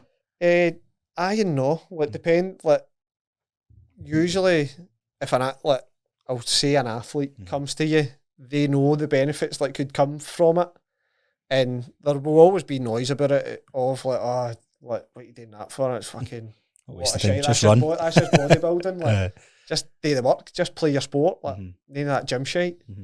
But obviously the athletes kind of know it. If you buy into it and you buy into the nutrition side of it, it's like the only thing you're going to get for it is benefits. Like, and if you you do it the right way and like do it smart, like in a smart, organised, planned fashion, and it isn't just kind of just go get in and just go and box the ball every session, and it's like I'm fucked. You will end up injured. But I've again, that's something I've developed. You've learned kind of over the last 4 years. Like, not the fact like you just go in and go hard. It's like more how to train these athletes and stuff like that. Because Reagan was actually one of my first clients. Like, I knew his brother, and I'd get into PT, and like his strength and conditioning guy had like something had happened and they weren't working together anymore. I'm looking for a strength and conditioning coach, and I was like, I could do that. Aye, fuck it. Then with that, I was like, he's actually got quite a big career ahead of him, and like then that forced me to kind of go into a rabbit hole. And to be honest, like everybody I've trained, like the most effort and research and everything has been into him, because like that's his job. Like that is his paid like living. So I can't fuck about with that. I can't just do guesswork. And so like with Reagan, like I put a lot of work into kind of learning about it, and that has fed into other sports as well. And you realise like all the principles are the same, and it's like comes off of like that base level of strength. Then you get into sport specific movements. Again, like some fit sports more than others, and you just kind of work for that. And so see for fighters, because we got a good few fighters that listen to this podcast. What's like your go-to movements, or what's your go-to work when it comes to programming? Like, what's some of the key considerations for Reagan coming up to a camp, for example? So there's different phases. Like, so you'll go through speed phases, power phases, strength phases, then like that and that final taper phase. And like depending where he is, it'll tend to be like the strength the power, the speed, then like his taper phase, which is just kind of. So know what they think all in one. Some of these boys are showing up to a workout and they're doing 5 different modalities of training in one go. So as they just kind of grip them all in the circuit, it's like we'll go through, like whether that's 40, like depending how far out for a fight he is, it'll just kind of be different blocks, and it tends to be I'll work it in like 4-week blocks though, and they all kind of feed into each other. You can use the same movement throughout and just kind of change the stimulus a wee bit. I like to use a lot of banded work with him, and again, like with most clients, once they reach a certain level of strength, then you can start to kind of complicate their training a wee bit and make it more athletic based and like kind of steer away from like traditional bodybuilding movements. Landmine work, like just kind of just trying to do a good mix between compound and unilateral exercises. Then as you work through the different phases of his camp, it kind of changes. Adapt and changes. Yeah. So for Regan, has there been like, how long you trained him? Well, since 2020. More or less the 4 years. 2020 or 2021. Yeah. So is there any, like, when you look back, anything that jumps out to you of like what you have done in your training that has carried over directly to his performance? It's more just kind of his physique development. Yeah. But again, that kind of... It's a byproduct. In terms of like when we look back at numbers, like, because when I first started, I would keep like actual journals, like paper journals for clients. And with Regan, I still do that. Like, he still get his same journal of. Oh, does he? That's class. We used because it isn't like an everyday sort of thing. Like, we go through phases of where I'll see him every week, then I'll go through phases where maybe he's out of camp and he's got other things going on, and like I won't see him. No, it's more a touch basis. So I'll still get that same, and like looking, but like, and again, like from a learning point of view, when I look back at his original training, I'm like, fucking hell, that's miles off it. We've got here now, it's like kind of led us, and luckily, like, he's undefeated, and there's never been any negative came for training. So good. Like, for a positive sense, even when it was like when I wasn't optimal. When I look back at it and go, that maybe wasn't the best thing. Still worked. It still worked, and it's put him in this great position he's in now. That's led you to where the training's at. But in terms of like kind of focusing on one thing, it's more movement quality. Like when he first came into us, like there was a couple of things that just weren't, like basic technique wasn't great, and spent a lot of time just kind of developing that technique like you would with any client.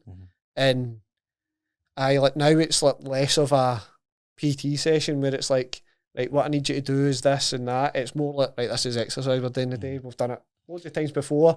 And just you can actually really like, you can fully focus on performance rather than kind of fine tuning technique like you do with like general clients. How important is the feedback from Regan to you? Do you rely on him to like tell you like how things are? Because imagine coming close to that fight, there's always the worry of, or there's the fear of people strength and conditioning. I don't want to hurt myself. So how important is that through that phase? Like, everything's kind of really dictated with him, like, because there'll be times where he'll be a bit beat up, like for fight camp, for sparring or whatever it is, or like if he's carrying an eagle, like there's no point just going, oh well, that's a program, so we need to do it. It's like, need to adapt. Like I said, this is a guy's livelihood. And not like I would do that with any other client, but it's like, oh well, that's just a session you're doing, mate. I don't care if your back's sore. Like, see, you say that though. I still hear that to this day, and I still see people on, like, people that we know, people who train. It's like, I feel a wee bit beat up, but beast mode, I need to push through it. And it's like, man, way off the mark, man. Way off the mark. You don't just bite down the gum shield to go on, mate. It's like your body's telling you to slow down. So please slow the fuck down.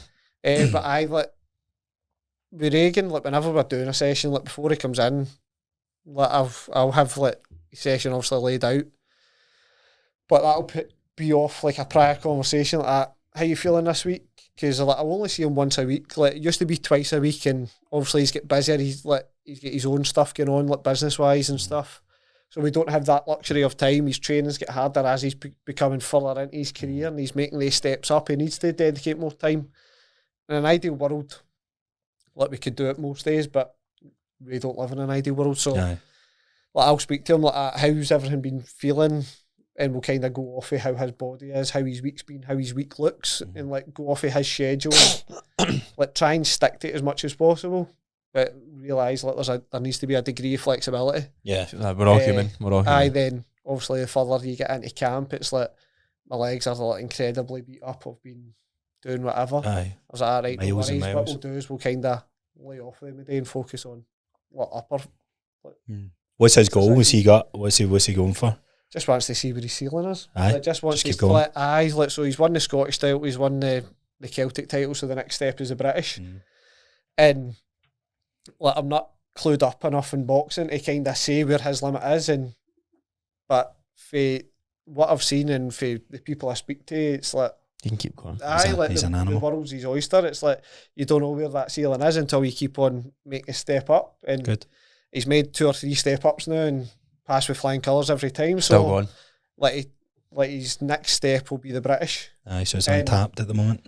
Like that's like I fancy him for that. And like the weight he's at, what I do know is the weight he's at. It's one of the like it's just a division that's full of absolute animals. It's just like What weight does he fight at? he fights at lightweight. Right. I don't know that. Like I don't know the weight in pounds, but it's like an average weight. Right. Like in terms of where the average fighter will kind of be run about that weight. Aye. So he's got a bigger pool of fighters to like kind of weigh himself through and compete with. So there's some absolute killers in his division, but there's no reason why he can't be one of them. And he won't know that until he makes a step up. So Aye, no, that's good. and when he has done, he's been fine. So That's class. I back him. Good. No, I love to hear it. So pivoting a bit, because you like training footballers as well, yeah? Would you say that's where you kind of niching into, or you sort of, I would you kind like, of, like to get more of them? The thing I like about training kind of athletes or like sports specific people is like I think there's just that wee bit extra to get your teeth into. Like there's more kind of like ways to train. Fun. There's more ways to train, more outcomes. It's like, and it isn't just a case of like, oh, I want to be like more aesthetic, or I want to be A wee bit skinnier. like a wee bit skinnier. You can point to performance and go here. It's like you've got the physical aspect of like aesthetics, then you've got the physical aspect of performance, and then like even when you go into that performance side of things, there's loads of kind of branches Coordination that come off and of that different as things, well. yeah. Then you've got your actual gym performance as well. Like I'm training a couple of footballers now, and I've got a young boy in, he's 19. Like he's in my team, and seeing his, like I think he's been training with me for maybe like 3-4 months, but seeing the development of him, Sure, like being a teammate, and like he's only 19. I know. But he's a big boy for his age, and he's a fantastic footballer as well. But like then seeing that physical side it kind of coming in, Just it's grow. like it's really satisfying to see it, because I see him twice a week in the gym, see him 3 times a week at football. I see you get So I'm this seeing him 5 times all-rounded a week, view. and I'm just kind of seeing him come on leaps and bounds, and it's amazing. Yeah. Like, and It's a shame we don't really get. Well, I didn't really have it in my school. What school did you go to? St. Aidan's. St. Anne's, aye. We didn't have it in Coltness. Any sort of lifting weights element in high school. And Like, there was a gym I remember of, but like I can't remember. I think they stopped doing it just Aye. as we all came into I high was school. actually speaking to somebody recently, and it's like They don't have it that was at all scarce, anymore. it'd be so beneficial to have a gym. Funny, in the high Big school, time. I know. and like having like a personal trainer type, Just even like, doing that. Aye. involved in PE, Aye. and it's like when you think back You to perform better everywhere else as well. and it's like you think back to like PE lessons and stuff like that, and you now think as a PT, like there's so many aspects of that you crucial. can go into. So rather than doing like gym, I personally really like gymnastics and like badminton and stuff. Like I loved all Sports, the sport aye, that aspects. was the Like, see same. if there was like a module in there on like gym work, and it'd be like that'd be so beneficial. Aye. Well, they Like, used to bring a definitely. dance teacher and a dodgeball person over, so why not a PT? Why not somebody that's Aye. teaching you how to do like basic compound lifts and how that? Because there's a lot of people that will get really good at PT and really do well in PE,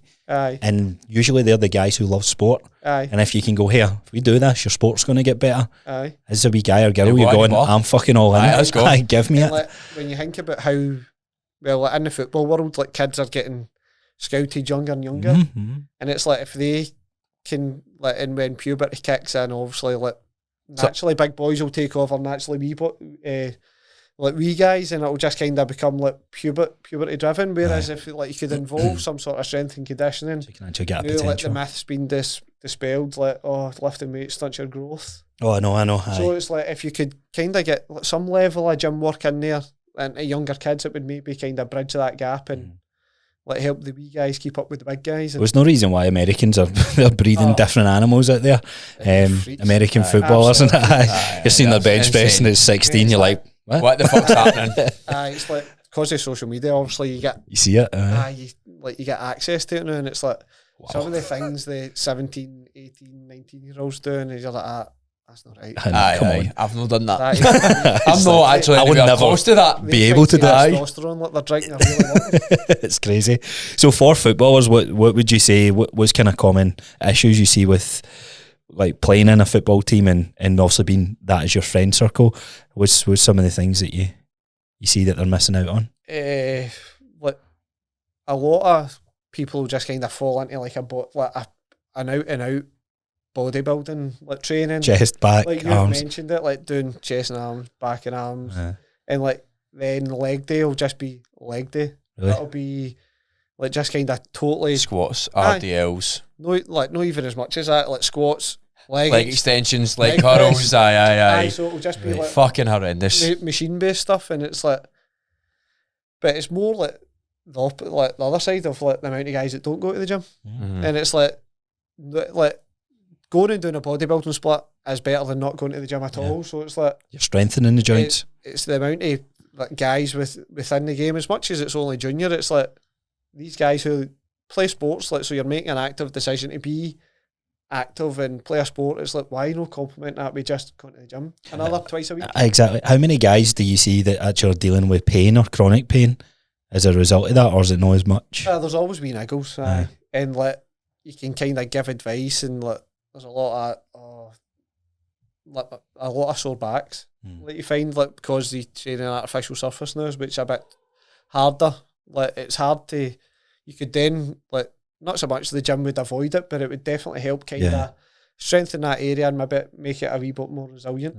But it's like I would say the main thing is like a lot of guys don't go to the gym, and it's like that's quite surprising. Like I said, what's the reason for that? Do you know? Did it say? Like, I think it's just time they don't see the value in it. That gym shite, isn't it? It's crazy. It's that gym shite, like lifting weights, fucking. I'm not trying to look like Arnold here. I don't have the time. You know what I mean? You're not gonna, mate. Trust me. It's like it's really not that.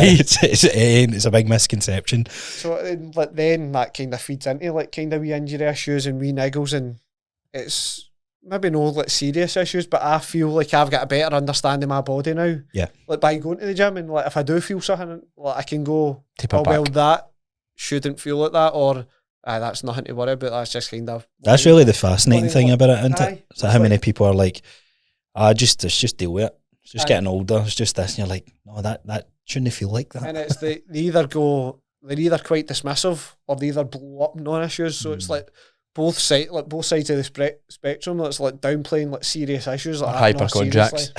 You really shouldn't feel like that. It's not normal. And there's other ones where it's like because they've got no knowledge of how their body should feel or how it feels when it's at its best. It's like wee things that aren't anything to worry about. It's I've got this issue, and it's like, well, that's not really an issue.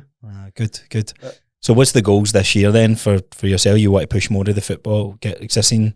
You done is it a program you've created for football? I've done a pre-season program, so it's like a big thing in football is pre-season, and I probably get this from my two mates who play professional football who would go to like a running coach and this like really highly held like strength and conditioning coach for pre-season. So then when you go back for the first day of pre-season, you're already firing. Primed, as in like a case of had 6 weeks off, and whereas that's kind of isn't in the junior game. It's like turn up, you don't dare show up to practice. You turn up and the guys are like just been full of pints for dust the cobwebs off. You'll get some boys who are kind of dedicated, committed, like they'll be fine, but you'll get the other side of the coin where they've had their holidays and they've just been kind of living the life of not having football on a Saturday for the last 6 weeks. So I tend to do that every year, and I quite enjoy it because it's kind of what I'm interested in. It kind of feeds into the way I like to train my clients, and it's fully online, and like every year you do it, I've had more people doing it, and just growing. I just kind of get feedback off of the guys that do it, and then just kind of lead it into the next year. And because the way I looked at it is like I'll be doing it anyway, so I may as well just try and put the actual program together and get it to people. And like I try and push it like to guys I know that play football and go, look, listen, this will really help you. Then if kind of you get some stragglers of like they tell their mate they're doing it, Aye, and then the more people you can get in, the better, and that's good. everybody's a winner. Hopefully. Yeah, no, that's good. That's what we want to do with these episodes, like bring the guests on, but then actually be good to bring you back on for like a deep dive on specifically what's some things you could look out for pre-season or Aye. in season, like all the different things that you want to be thinking about and as a PT. I try to follow up the pre-season with the in-season programme, but it kind of goes back to the gym shite argument. So where it's like, oh, well, I'm already doing workouts. That's me back at Fitba now. I've get Fitba 3 times a week, so I can't really fit the gym in. Whereas the pre-season, They're they not don't doing have anything. football, so they've now got this slot of time where they could exercise. So it's easy. So it's easier for them. Whereas when you go to in-season, like it's only like maybe 2 or 3 more sessions at a push. Like, because then you've got football 3 days a week. You need like complete rest days, so you're maybe looking at 2 gym sessions, 3 tops, like, of like proper in-season work, like to try and kind of, you can never like fully, No, of course, like, make yourself injury free, but to get like try and give yourself the best opportunity, just kind of getting through the season in one piece and feeling good. I'm finishing it. No, good. Well, what's the hope for Alice when she grows up? You want to make her a CrossFit champ or a footballerist? Yeah, she's going to be doing everything. Can imagine you got the wee monkey bars for her in the house already. Well, she's won. So what are we? April? She's won. Oh, 1 year already? Wow, that's a quick year. Middle of May. So hopefully she's not watching this and she can't. We're going to get a climbing frame for the house and stuff like that to just kind of keep developing, because like she's already, like, she'd been up on her feet since she was about 6 months old. Really? Not walking, but like as in strong, standing, holding on, getting up and like she's like a wee iguana the way she gets about the floor and stuff like that. And like her shoulders are she's inside. Her delts are incredible. What age do you think she's going to take you on? She's already got. She's got you. I'm the bitch of the house. Aye, definitely. Wee softy. Bought me the food chain. Good. But when Alice was growing up, all we were going to do is just kind of encourage her to get into everything. I think the big one, like me and Dana spoke about, is gymnastics, because you hear this time and time again. The carryover, it's got to everything. It's like having that kind of flexibility, and it's like it sounds incredibly boring, but see when you watch, like, as kind of PT, and you watch her moving, and it's like, I want to move like that. I wish I had your mobility. So I went to Airthrill with my niece and nephew on Saturday there, and I'm in with my nephew, and they're all bouncing about, and hundreds of kids. There's kids that 4 years old, they're jumping off the wall and doing backflips and landing it, and then I'm like, whoa, man, so athletic. Like, how can I do that? Like, I'm like, I'm tempting to learn how to backflip. Well, I was thinking to myself, I was like, did I try this? And I was like, no, it's not my neck. To be fair, I can backflip, but I can barely squat. So it's what's happening here? Rob 22. See Alice cutting about, and like obviously as a baby, like, you're completely unhampered, like, with any sort of bad habits or mobility issues, and like she bends down to pick something, and it's like perfect squat, and like me and Dana have both said it, like Dana's far more mobile and her body works a lot better than mine, but I'm like, that is incredible how like babies move like that quickly. It's just like, you know how to do it.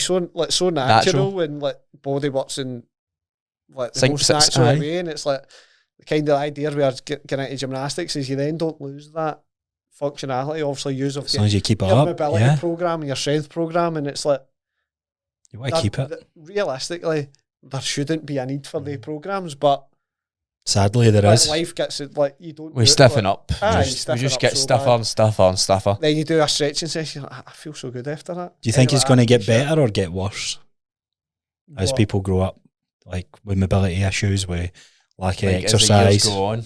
I think it's just part of life, innit? Do you think so? It's just going to be what it is? Just getting stiffer, like, unless you kind of do get involved in something that encourages you to be mobile. It's like, for instance, gymnastics.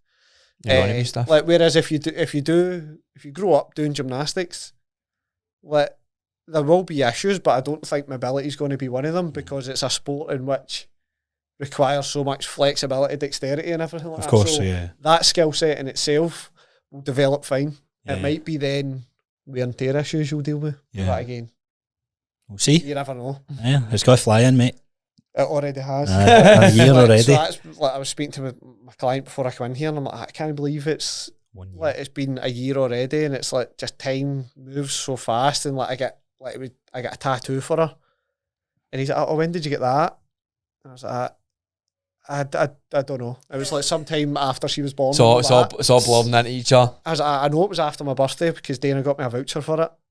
So like somewhere between July and I know it was before Christmas, so it was like, I'll go September. I think it's September. we think. We'll go for it. How's Dana after going through pregnancy? How's she been with getting back on track with Brilliant. training and all that? Like, so we were both pre and postnatal trained before she fell pregnant, so it was kind of really handy, like in terms of we didn't need to go to anybody for advice, and we just kind of like she like dealt with her own training, trained all the way up. So we actually trained. We were in the gym the day Alice was born. Nice. So we trained in the afternoon, then Alice was born that night. Good. Do you get any? So there's also it's the wrong stigma. It's like, oh, can't I be doing that? I shouldn't be lifting weights. Gym. Was there any of that from family and stuff? There was a bit of that, but like again, like Dana's background and her knowledge and stuff, she could back like it that, up. it's like there was a wee bit of it, but also it's like She's I'm a badass. Aye, like, she is a bad bitch. She knows what she's talking about, and like people kind of respected her for that point of view, and like being like quite arsey about it. Like a lot of people said, like so she trained all the way through her pregnancy. She only got one issue, and it was like a wee groin strain. Right. But that came for we went swimming, and she was doing breaststroke with frog legs. And we found out after, like, you shouldn't do that because there's like a hormone called relaxin. It starts to come in and makes you more injury prone. And one of the like more mobile. Like so frog legs is one of the movements that'll cause an injury. So she got a wee groin strain, which then hampered her, but totally avoidable. Mm-hmm. And like it was technically not like the pregnancy that caused it. It was the fact that she'd done something that was high risk. Mm-hmm. So it was like a person like. It was her own fault. Neither of us knew. I ironically got injured the day after swimming as well. But that's just me. Like, so she trained all the way up. Then postpartum, like she took her 6 weeks off, right, and just was happy with it. And we I can't remember how long it was, but Alice was a natural birth, so we never had to deal with like the complications of a C-section. Mm-hmm. So just kind of gave ourselves time to get back on our feet. First step was going out walking. Walked a wee bit, then just kind of gradually built up the distance. But like she thought she would have kind of struggled with being away from the gym, but she never. She just kind of fully immersed herself in like kind of in recovery. Mm-hmm. Then even when she got back in the gym, like everything was just kind of phased, and like she never like ran before she could walk, so like so to speak. And she just was smart with it all, and she's been brilliant. Like, and she's now back in like kind of full training, like she'd never had a baby, like, and like she had pre-pregnancy, she had great abs, and they've returned to silence a few doubters. Like saying, "Oh, you're going to have a wean, you're never going to." Oh, see all that shit. So I'm going to get old. I can't do this, can't do that. I'm going to have a wean. I'm going to end up like this. It's fucking shit. Aye, and like a lot. Like, it's almost like a mic drop moment. It's like, watch us. Aye, and like now she has returned to that. It's like, here's my abs. Aye. Deal with it. I wonder if that'll like probably do pretty well for her PT business, I would imagine. Aye, like, as well. Catch her going through it. Obviously, like abs in females is like controversial. It's controversial, and like there is some level of genetics, same as there is with guys. Mm-hmm. But Dana's been quite kind of honest in the fact like she's never been like, and she's very, very humble, and actually downplays how impressive her physique is and how impressive she is as a female, and like her performance and everything. And I try and encourage her. I'm like, nah. And she'll go, no, that comes across as like being a bit arrogant. I'm like, be arrogant. You have every right to be arrogant. Like the amount of work you put in and like your physique's incredible. Show it off, and like your athletic ability's incredible. Like I'm like, she could like doing pistol squats and all the rest of it. I'm like, I can't do a squat. Like, I can't just squat on both legs. I can't do a squat on both legs, never mind on one leg. I'm like, show off as much as you can. Like, you're a walking advert. It's hard, and isn't you're it? incredibly impressive. So use it. And your inspiration, you're now inspirational as well. Well, I was going to say that it'll be one more. For the mum side of things, of like how you juggle your life, how you've managed yourself through your pregnancy, and how you've come back for your pregnancy. But take a bit like, Dan will hate it because I'm terrible for going off track with stories and giving far too much detail. But what I was saying was to be quite arsey. Like, people were like, "Oh, you bounced back dead well, didn't you?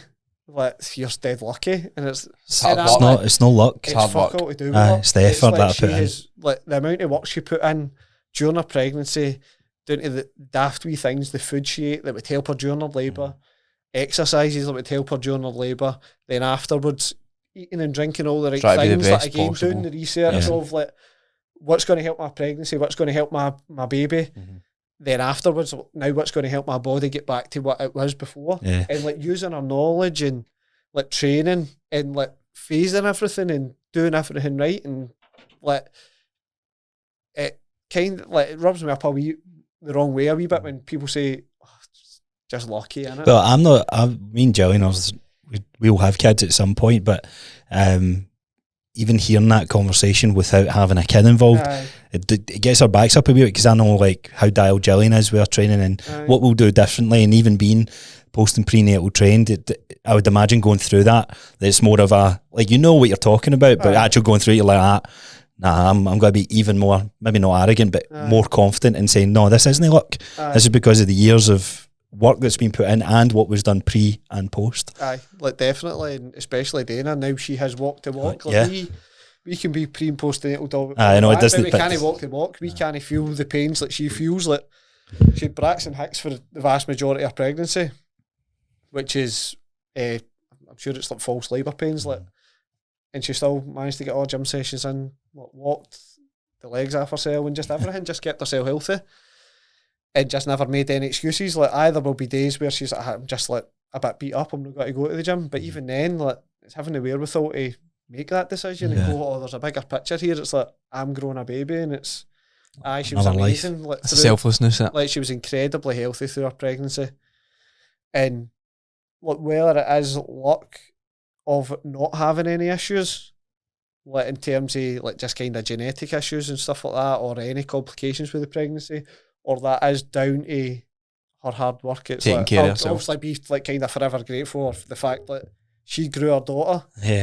I don't think like you could play it to like genetics and all that, and yes, there can always be complications, but I think the work put in beforehand and during reduced it. Whatever could have happened or would have happened, like, it was always going to reduce it. Like, the 9 months she went through of like discomfort and making the right choices with like I said, the bigger picture in mind of having her baby.